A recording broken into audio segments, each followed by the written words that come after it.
I'm Dr. Nicole Rogers of Hair Restoration of the South in New Orleans, Louisiana, and today I'm speaking with you from my hometown of Port Charlotte, Florida, where I'm visiting my mother for the holidays.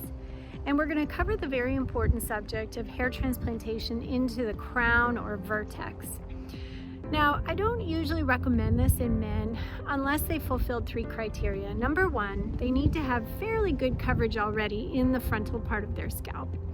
Number two, they need to understand that if they have ongoing thinning around that vertex, that they may need additional surgery or stabilization. And number three, they must be willing to do some kind of medical therapy in order to help stabilize that ongoing thinning. So I'm going to show you some photos of a gentleman who presented to us concerned about hair loss in his crown and his bitemporal recessions.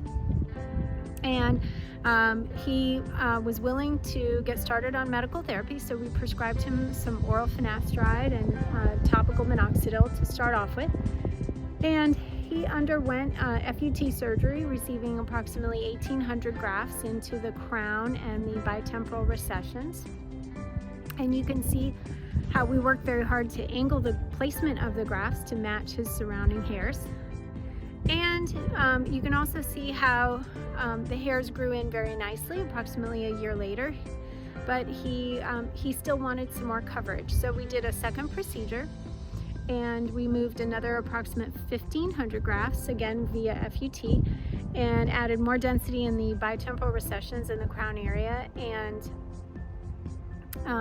he just came back to see us recently about a week ago, and we took these final photos, and we were all thrilled with his results, and we hope that his story is helpful to you.